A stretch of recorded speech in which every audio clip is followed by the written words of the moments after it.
Yes, beta, good morning all of you. As you can see that this video is for grade 6th, and in this video I will explain you the use of the article though, which is also known as the definite article. So let's get started. It's on your page number 212 in your BBC. Yes बेटे देखिए, article क्या होता है? The article होता है, definite article भी कहते हैं, जिसमें मैंने आपको अभी बताया. ठीक है, ये सिंगुलर और प्लूरल नाउन दोनों के लिए स्पेसिफाई करता है, दोनों के लिए यूज होता है. ठीक है, ये कॉन्सोनेंट और वॉवल साउंड दोनों, जहां पे नाउन्स के साथ चाहे कॉन्सोनेंट साउंड हो चाहे वॉवल साउंड हो, उन दोनों के साथ यूज होता है. So they are the special uses of the. So we will read that in detail now. Just focus. The कहाँ यूज होता है बेटे? यहाँ पे देखिए, बिफोर यूनिक ऑब्जेक्ट्स या फिर ग्रुप ऑफ ऑब्जेक्ट्स जो यूनिक होते हैं, जो सिर्फ एक होते हैं, उनके जैसा कोई और नहीं होता है, तो उनके आगे हम द लगाते हैं. जैसे कि the earth, the equator, the universe, the moon, जो एक हैं, सिर्फ यूनिक ऑब्जेक्ट्स हैं ये. और द हम कहाँ लगाते हैं बेटे? अगर एक नाउन का हमने पहले मेंशन किया और उसी नाउन को हम दोबारा मेंशन कर रहे हैं सेंटेंस के अंदर, तो उस जगह हम द लगाएंगे. तो मीन्स वो नाउन क्या होगी? डेफिनेट नाउन हो जाएगी. ठीक है, जैसे कि I saw a boy and a girl in the garden. हमने ये भी नाउन है यहाँ पे और ये भी नाउन है गर्ल. ठीक है, तो उनको पहली बार देखा तो हमने यहाँ पे अ लगाया. ठीक है, बट इन्हीं दोनों नाउन्स का अगर दोबारा मतलब मार्क हो या फिर दोबारा उनकी बात हो, सेकंड टाइम उनका मेंशन हो, तो वो डेफिनेट बन जाते हैं. तो वहां पे हम यूज करेंगे द.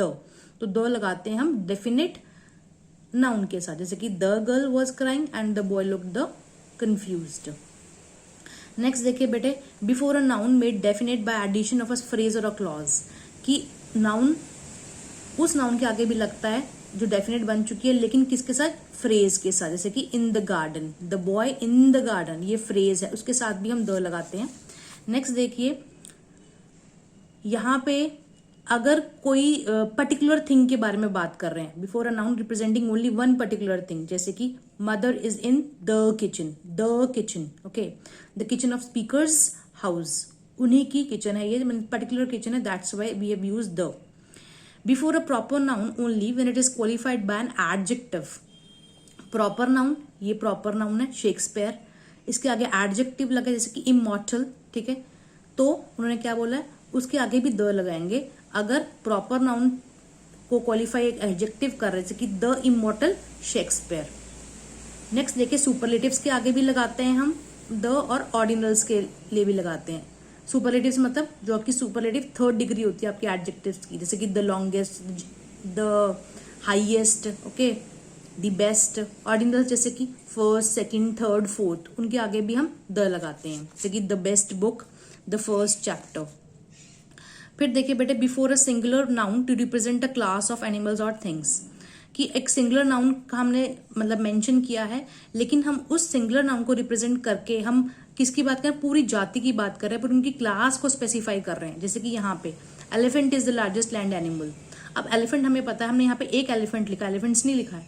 एक एलिफेंट को हम मेंशन करके हम पूरी उनकी क्लास के बारे में बता रहे हैं कि जो एलिफेंट्स हैं, जो एलिफेंट है वो पूरी धरती का लार्जेस्ट लैंड एनिमल है. तो यहाँ पे दो लगाएंगे तब जब हम एक का मेंशन करके, एक नाम का मेंशन करके रिप्रेजेंट करते हैं क्लास ऑफ थिंग्स और एनिमल्स को. फिर हम एडजेक्टिव्स के लिए लगाते हैं, सेम वही बात है, जो कि पर्सन्स को रिप्रेजेंट करते हैं, क्लास ऑफ पर्सन्स को रिप्रेजेंट करते हैं, जैसे कि द रिच, द पुअर, ऐसे.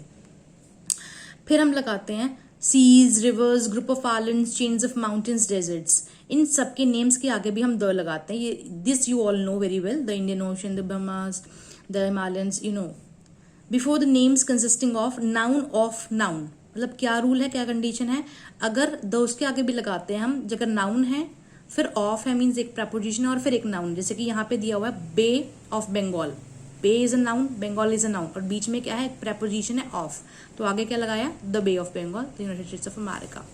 सरनेम के आगे भी लगाते हैं जब वो प्लूरल में डिनोट करते हैं पूरी फैमिली को. जैसे कि अगर मैं कहूँ कि द शर्माज, ठीक है, the Badals, okay, the Singhs, the Jainis, मतलब कि पूरी क्लास, पूरी उनकी फैमिली को डोनेट करते हैं अगर हम. फिर लगाते हैं हम जितनी भी बिल्डिंग्स हैं, होटल्स हैं, रेस्टोरेंट्स हैं, म्यूजियम्स हैं, थिएटर्स हैं, सिनेमाज हैं, उनके आगे भी हम द लगाते हैं, जैसे कि the White House, the Hyatt Regency etcetera.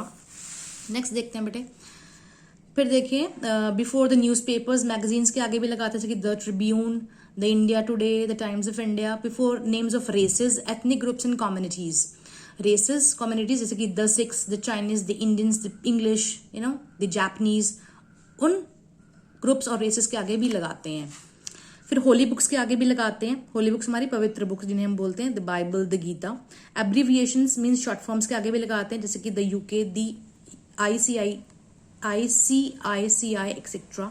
Inventions के आगे लगाते हैं, जैसे कि who invented the television, who invented the aeroplane, the. Dates के आगे लगाते हैं, जैसे कि he was born on the 1st of January। अब हम यहाँ पे पढ़ने वाले हैं द का यूज कहाँ नहीं करते हैं, okay, where we don't have to use, where we don't have to use the before proper nouns। हम proper nouns के साथ नहीं लगाते, ठीक है। हम abstract nouns के साथ भी नहीं लगाते, हम material nouns के साथ नहीं लगाते, हम meals के साथ नहीं लगाते, लेकिन अगर special mean है तो हम लगा सकते हैं। before names of parts of body और clothing के साथ भी नहीं लगाते, हम लैंग्वेजेस के साथ नहीं लगाते, सब्जेक्ट्स के साथ नहीं लगाते, ब्रांचेस के साथ नहीं लगाते, branches of knowledge, physics, Hindi et cetera, like this. Before mother father नहीं लगाते, बिफोर गेम्स नहीं लगाते, very important, he plays cricket, he plays football, like this. Before expressions like all day, by air, ऐसे एक्सप्रेशंस के साथ भी हम दो नहीं लगाते हैं। I hope you have understood the use of the now. Thank you so much.